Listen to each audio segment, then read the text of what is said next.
ನಮಸ್ಕಾರ ಸ್ನೇಹಿತರೆ, RPGuru tech talk YouTube ಚಾನೆಲ್ಗೆ ಸುಸ್ವಾಗತ. ನನ್ನ ಹೆಸರು ರೇಣುಪ್ರಸಾದ್. ಇದು TP link wifi dual band extender setup ಮಾಡೋದು ತೋರಿಸ್ತೀನಿ. ಸೊ ಫಸ್ಟ್ ಪ್ಲಗ್ ಮಾಡಿ, ಬ್ಲಿಂಕ್ ಸ್ಟಾಪ್ ಆದಾಗ ನೆಕ್ಸ್ಟ್ ನೀವು ಎಕ್ಸ್ಟೆಂಡರ್ ಕನೆಕ್ಟ್ ಮಾಡ್ಕೋಬೇಕು ನಿಮ್ಮ ಲ್ಯಾಪ್ಟಾಪಲ್ಲಿ. ಕನೆಕ್ಟ್ ಮಾಡಾದ್ಮೇಲೆ ಲಾಗಿನ್ ಆದಮೇಲೆ 2.4 GHz ವೈಫೈ ಕನೆಕ್ಟ್ ಮಾಡಿ. ಸೊ ನೀವು ವೈಫೈ ಕನೆಕ್ಟ್ ಮಾಡಿದ್ಮೇಲೆ ಅದು ನೆಕ್ಸ್ಟ್ ಆಪ್ಷನ್ ನಿಮಗೆ 5 GHz ವೈಫೈ ಕನೆಕ್ಷನ್ನು ಕೇಳುತ್ತೆ. ಅದಕ್ಕೂ ಕನೆಕ್ಟ್ ಮಾಡಿ. ಸೊ ಎರಡಕ್ಕೂ ಕನೆಕ್ಟ್ ಮಾಡಿ, ಸೊ ಇದು ತೋರಿಸುತ್ತೆ ಎರಡಕ್ಕೂ ಕನೆಕ್ಟ್ ಆಗಿ ಸೆಟಪ್ ಆಗಿದೆ ಅಂತ. ನೆಕ್ಸ್ಟ್ ಅಂತ ಕ್ಲಿಕ್ ಮಾಡಿ.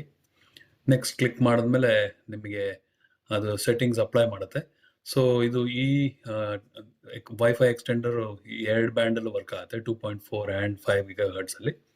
ಸೊ ಸೆಟ್ಟಿಂಗ್ಸ್ ಅಪ್ಲೈ ಆದಮೇಲೆ ನೆಕ್ಸ್ಟ್ ನಿಮಗೆ ಆಪ್ಷನ್ ಕೊಡುತ್ತೆ. ನೀವು ಕನೆಕ್ಟ್ ಮಾಡಿ ಆಮೇಲೆ ಒಂದು ಚೆಕ್ ಬಾಕ್ಸ್ ಇರುತ್ತೆ, ಅದನ್ನು ಚೆಕ್ ಮಾಡಬೇಕು. ಸೊ ಈಗ ಸೆಟಪ್ ಆಗ್ತಾ ಇದೆ. ಸೆಟಪ್ ಆದಮೇಲೆ ನಿಮಗೆ ವೈಫೈ ಲಿಸ್ಟಲ್ಲಿ ಈ ಎರಡು ಎಕ್ಸ್ಟೆಂಡೆಡ್ ಇದು ಅಲ್ಲಿ ತೋರಿಸುತ್ತೆ, ಓಪನ್ ಅಂತ ಹೇಳಿ. ಸೊ ನೆಕ್ಸ್ಟ್ ಇಲ್ಲಿ ತೋರಿಸ್ತಾ ಇದೆ ಯಾವ್ದಾದ್ರು ಕನೆಕ್ಟ್ ಆಗಿದೆ ಅಂತ. ಸೊ ನಿಮ್ಮ ವೈಫೈ ಲಿಸ್ಟಲ್ಲಿ ನೋಡಿ, ಈಗ ಲಿಸ್ಟಲ್ಲಿ ವೈಫೈ ಲಿಸ್ಟಲ್ಲಿ 2 ಇರುತ್ತೆ. ಸೊ ನಾನು ಈ ಟೆಸ್ಟಿಗೆ ಬ್ಯಾಟ್ಮ್ಯಾನ್ 5G ಕನೆಕ್ಟ್ ಮಾಡ್ತೀನಿ.